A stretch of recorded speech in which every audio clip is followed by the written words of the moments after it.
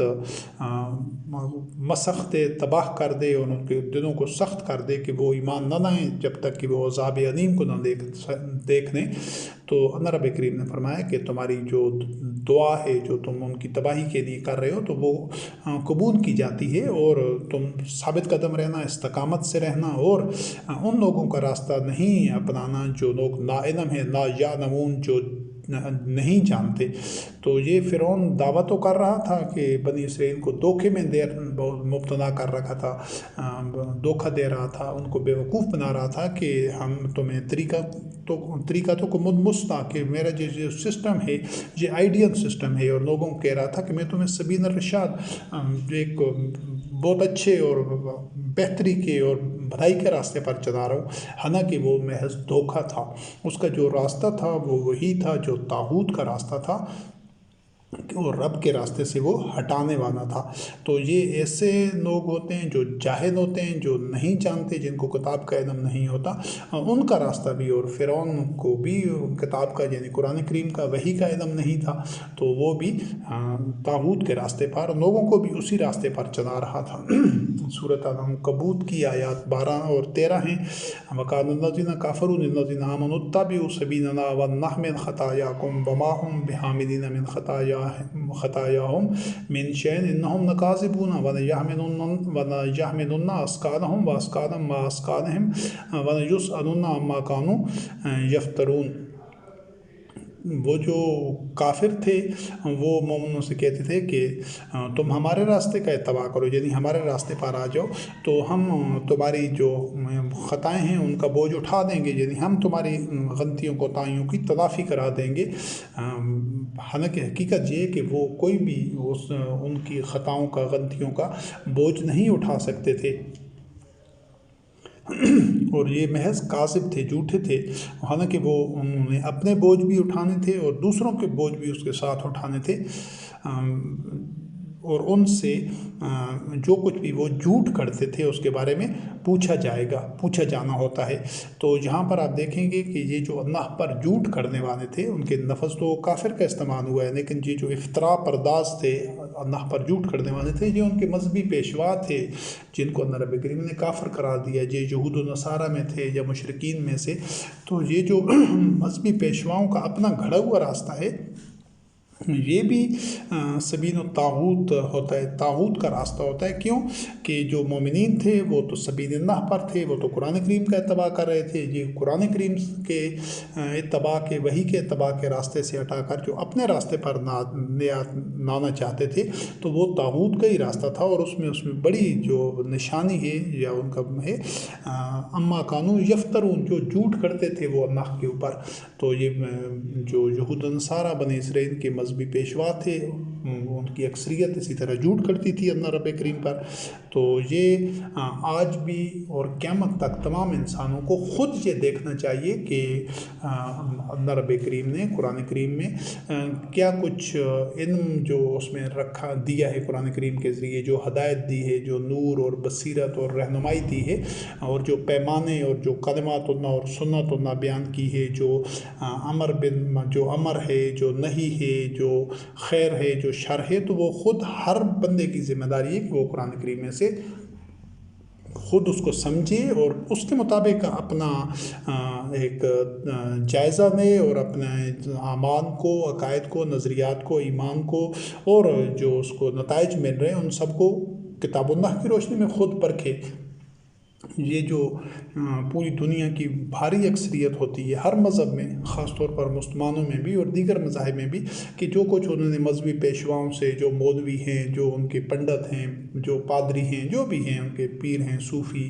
ان سے جو کچھ سنا اس کو ٹھیک سمجھا اور اسی کے مطابق ہی زندگی گزار دی، تو یہ جانوروں کی سطح ہے۔ جو خود غور و فکر کر کے دین کو سمجھتا ہے، پوری کوشش کرتا ہے، اس کو اولین ترجیح پر رکھتا ہے، کیونکہ یہ بھی سبیل اللہ پر چلنے کی جد و جہد کا پہلا مرحلہ ہے کہ اس کو خود کتاب اللہ کا براہ راست علم ہو۔ تو یہ جو ایسا نہیں کرتا، وہ گھڑی گھڑائی باتوں کے پیچھے چلتا رہتا ہے، تو وہ بھی سبیل الطاغوت پر ہوتا ہے۔ جو جھوٹ کھڑے ہوئے ہوتے ہیں مذہبی پیشواؤں نے، اور لوگ ان کو سن کر ان کو سچ مانتے تھے اور اس کے مطابق وہ زندگی گزارتے ہیں۔ اور سورۃ المومن میں یہ اسی چیز کا حوالہ ہے، آیت نمبر 29 سے، کانا فرعون ما اریکم انما ارا وما اہدیکم الا سبیل الرشاد، کہ میں تو تمہیں وہی دکھا رہا ہوں جو میں خود ٹھیک دیکھتا ہوں، اور میں تمہیں سبیل الرشاد یعنی بھلائی کے راستے کی طرف رہنمائی کر رہا ہوں۔ جی وہ دھوکہ دے رہا تھا زبان سے کسی کے یہ کہنے سے کہ یہ جو راستہ میں بتا رہا ہوں یہ ٹھیک ہے، کسی کے محض دعوے سے وہ کبھی بھی درست نہیں ہوتا۔ اس کے دعوے کو چاہے کوئی بھی ہو، چاہے پیر ہو، صوفی ہو، کوئی امام ہو، مذہبی پیشوا ہو، محدث ہو، مولوی ہو، لوگ اس کو علامہ کہیں، جو کچھ بھی کہیں، یا کوئی تاریخی کتابیں ہیں، احادیث، روایات، سنت کی، شان نزول کی، تفسیر کی، کسی بھی مذہبی پیشواؤں کی لکھی ہوئی کوئی کتابیں ہیں، تو ان کو قرآن کی کسوٹی میں پرکھیں گے تو آپ کو پتہ چل جائے گا سب باطل ہیں، ان کی ضرورت ہی نہیں دین میں۔ انہوں نے تو یہ شرک کا ارتکاب کر کے اللہ کے ساتھ اور انداد اللہ گاڑ دیے ہیں، اور یہ حقیقت تب آشکارا ہوتی ہے جب آپ اللہ کی کتاب کو خود پڑھیں گے۔ تو یہ کسی کے کہنے سے، یہ ہر مذہبی پیشوا، ہر فرقے والے، ہر جماعت والے خود یہ خزی فی الحیات دنیا میں ہیں، ذلت میں ہیں، پستی میں ہیں، شرک کے مرتکب ہو رہے ہیں، لیکن اپنے فرقے کو، اپنی جماعت کو، اپنے گروہ کو، اپنے مذہب کو کہہ رہے ہیں کہ ہم بالکل ٹھیک ہیں۔ تو کسی کے کہنے سے کوئی غلط چیز درست نہیں ہوتی۔ زہر کی شیشے کے اوپر تریاک کا اگر چپٹا لگا دیں، لیبل لگا دیں، تو وہ تریاک نہیں بن جائے گا، وہ زہر ہی رہے گا۔ اور وہ یہی کہہ رہا تھا یہ سورۃ طٰہٰ کی آیت نمبر 63 میں، وَجَذْهَبَا بِطَرِيقَتِكُمُ الْمُثْنَىٰ، کہ یہ جو موسیٰ کلیم اللہ علیہ السلام ہے اور ہارون علیہ السلام ہے، یہ تو تمہارا آئیڈیل سسٹم سبوداج کرنا چاہتے ہیں، یہ تو اس کو منہدم کرنا چاہتے ہیں، یعنی وہ بنی اسرائیل کو اس نے سوء العذاب میں مبتلا کر رکھا تھا، وہ ان کا الہ بنا ہوا تھا، خود رب بنا ہوا تھا، معبود بنا ہوا تھا، لیکن ان کو بیوقوف اس طرح بنا کر رکھا ہوا تھا کہ یہ تو ہمارا جو سسٹم ہے پورا، یہ فرعونی نظام ہے، یہ تو آئیڈیل سسٹم ہے۔ تو یہ چاہے حکمران ہوں، چاہے مذہبی پیشوا ہوں، تو ان کے جو کچھ وہ کہہ رہے ہیں اس کہنے پر کبھی بھی اعتبار نہ کریں، کبھی بھروسہ نہ کریں، کبھی دھوکہ نہ کھائیں۔ یہ شیطان دھوکہ دیتے ہیں انسانوں کو۔ آپ خود اللہ کی کتاب کا مطالعہ کریں، خود اس کے ایک ایک لفظ پر، ایک ایک آیت پر غور و فکر کریں، تدبر کریں، وقت نکالیں، اس کو اپنی ترجیح پر رکھیں، پھر آپ کے حقائق آشکارا ہوں گے۔ جب آپ اس کو اتنی اہمیت ہی نہیں دیتے اور اپنی دیگر معاملات کو اور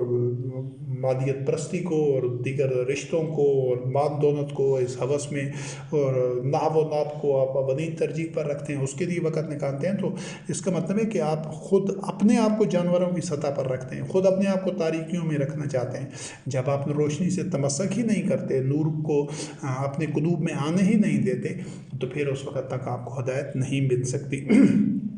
اور اللہ رب کریم نے تو فرما دی ہے سورۃ ہود کی آیت نمبر 97 میں، وما امر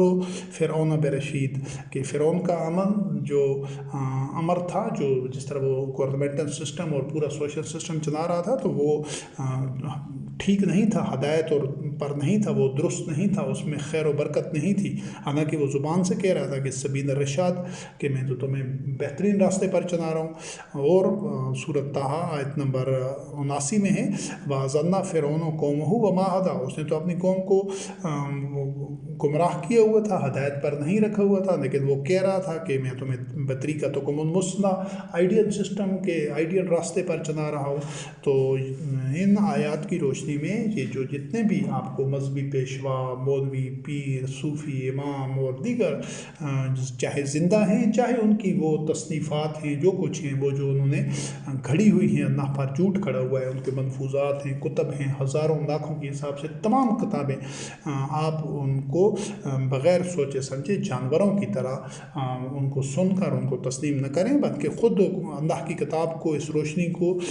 خود اپنے قلوب کے اندر اتاریں، اس کو پڑھیں، سمجھیں، تفکر اور تدبر کریں، تو آپ پر حقیقت آشکارا ہوگی کہ آپ کو نہ تو کسی کتاب کی ضرورت ہے قرآن کے علاوہ، نہ کسی شخصیت کی ضرورت ہے، اور نہ ایک نفس قرآن سے باہر کسی کو لینے کی گنجائش ہے،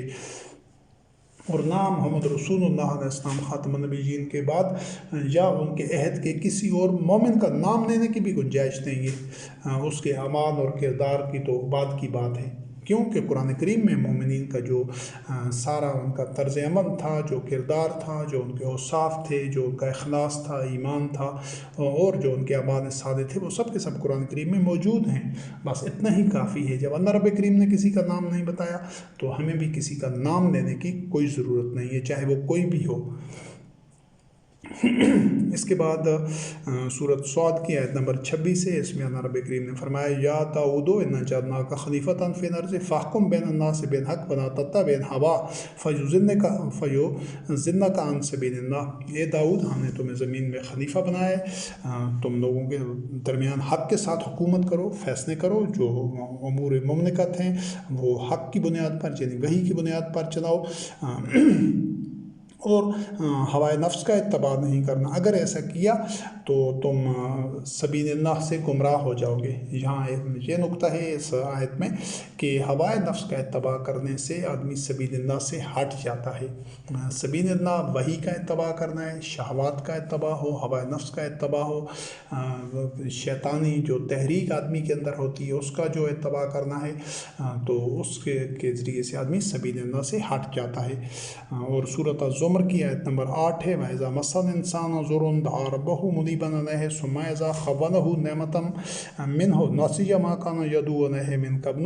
وَجَعَلَ لِلَّهِ أَندَادًا لِيُضِلَّ عَن سَبِيلِهِ ثُمَّ تَمَتَّعَ بِكُفْرِكَ قَلِيلًا إِنَّكَ مِنْ أَصْحَابِ النَّارِ، کہ انسان کو جب کوئی تکلیف پہنچتی ہے تو وہ دعائیں کرنے لگ جاتا ہے، اللہ کی طرف رجوع کر کے، اسی کی طرف رخ کر کے، اور پھر جب اس کو نعمت ملتی ہے، یعنی وہ اس پر تکلیف اور سختی دور ہو جاتی ہے، تو اللہ کی طرف سے پھر نعمت ملتی ہے، تو پھر وہ بھول جاتا ہے کہ جو اس نے دعا کی تھی اس مشکل کے وقت، اور اللہ کی طرف جو رجوع ہوا تھا، اور پھر اللہ کے ساتھ وہ اور انداد بنانے لگ جاتا ہے، اور بھی یہ جو پیر، فقیر، امام، یہ ہماری شفاعت کریں گے، یہ اس کے ذریعے ہمیں رزق ملتا ہے، یہ کام کریں، فلاں پیر سے، فلاں شخصیت سے، فلاں ولی سے، فلاں امام سے، ان کی قبروں پر جاتے ہیں، یہ اللہ کے ساتھ سب انداد اللہ کر دینا ہے۔ تو اس سے بھی آدمی اللہ کے راستے سے، سبیل اللہ سے ہٹ جاتا ہے۔ اور جتنے آج کل کوئی بھی شاید الا ماشاء اللہ لوگ ہوں جو جنہوں نے اللہ کے ساتھ اور انداد اللہ نہ گڑے ہوں، یہ شخصیات کی صورت میں بھی ہیں، کتابوں کی صورت میں بھی ہیں، اور قبروں کی صورت میں بھی ہیں۔ زندہ شخصیات ہوں، چاہے ان کی قبریں ہوں، چاہے ان کی کتابیں، ملفوظات ہوں، ان کے اقوال و افعال اور نظریات ہوں، سب کے سب انداد اللہ کے ذیل میں آتے ہیں۔ تو ان انداد اللہ کو پکڑنے سے، گھڑنے سے بھی آدمی اللہ کے راستے سے ہٹ جاتا ہے۔ تو اللہ رب کریم نے فرمایا ثم تمتع بکفرک، تو یہ تو کفر ہے، اس سے کچھ فائدہ اٹھا لو، پھر تم جہنم میں ہی جانا ہے، انک من اصحاب النار۔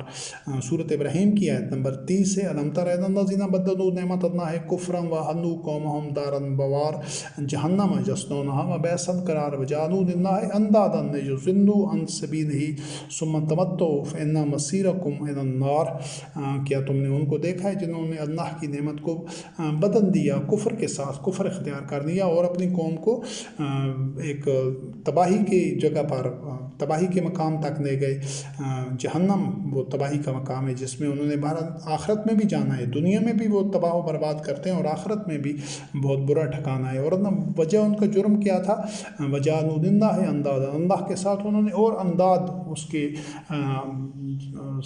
اللہ رب کریم کے ساتھ اس کے معاونین، اس کے ساتھی، اور اس کے ساتھ اور